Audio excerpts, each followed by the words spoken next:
Well, this is my first video. I'm Elliott. I'm at the Unusually Good game studio in Dunedin, New Zealand. Today is exciting for me. It's the sharing of a preview of our upcoming 3D browser game, Geoengineer, which I've been working on for about a year, just in mornings and nights. In this game, the player has stumbled across a strange website. It's some sort of old emergency console of some kind, and apparently still active. It refers to a mysterious technology called temporal sockets, a connection with another system in space and time. We're invited to open a connection to a spaceship stranded in orbit above a distant water planet, where automatic geoengineering hasn't commenced. Perhaps the AI went rogue.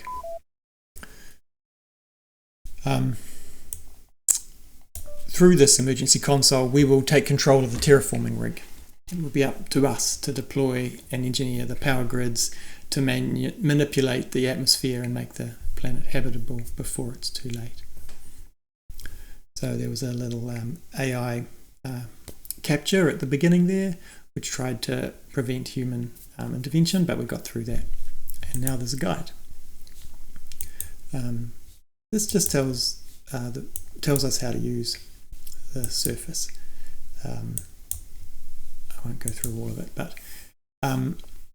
what I wanted to show you was just a really quick example of how you might geoengineer, say, the carbon dioxide and the oxygen, because we have 5 gases that we have to look after, and we only have 141 years for the atmosphere to be sorted.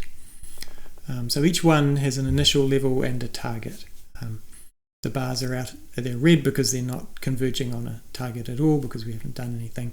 And we're going to work right now on the CO2 and O2. CO2 is pulled out of the air with the direct air capture units, so we can place a bunch of these. And then the next thing we need to do is connect them to power. So first up, I deployed a few of these solar arrays. So we can just connect up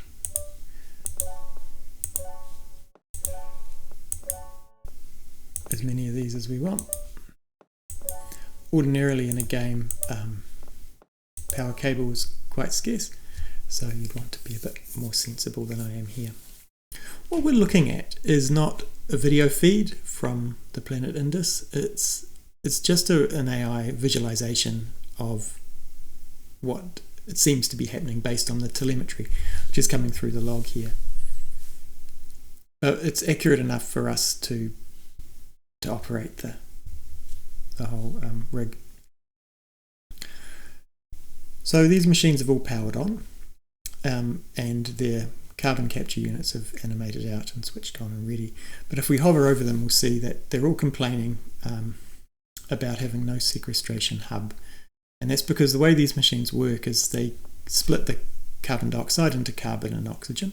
And the oxygen will just be a beneficial thing in the atmosphere so we can breathe, but the carbon needs to be sequestered somewhere, and that's what this hub is for. So the way these arrays work is the carbon blocks are dropped at sea, so it's not ideal, but it works for this planet. So we just need to power up these hubs, which are actually quite small power consumers, so we can use that. And then once we've done that, we'll see how the sequestration works. And we'll also see some changes made here. So there's just different techniques for each gas. They're explained in the hovers and in the hovers here as well.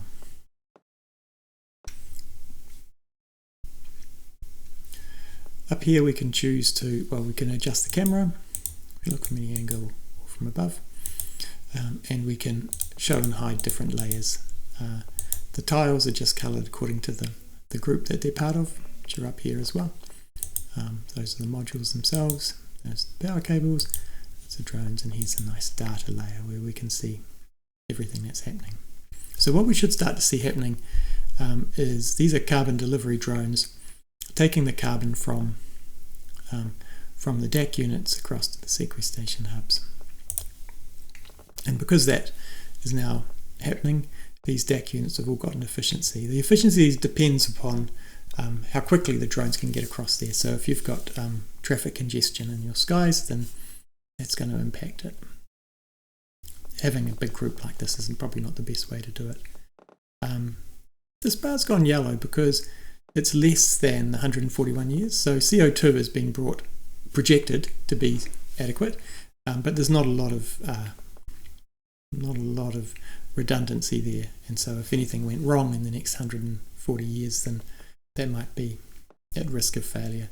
It's gone green now because that's more comfortable. O2 is lagging behind.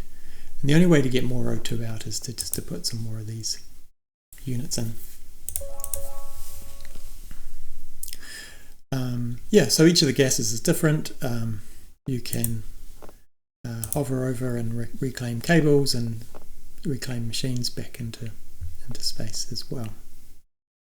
At the very end, when all these numbers are below that number, you get an option to lock the grid, and then it runs for 140 years. It's locked and unavailable. But here as an operator, we get another socket through to that future state, and we can see the result and whether the planet's habitable or not. So that's the first look at Geoengineer. We're testing it and tuning it right now. So if you'd like to help shape it, drop us a message and we'll send you the playtest link. It's all built with Godot. Next time I'll crack open the project and show you some of how it works. Thanks for watching our first video. Thanks for being here at the very beginning of the Unusually Good Game Studio. If you'd like to see how the project develops, please go ahead and subscribe.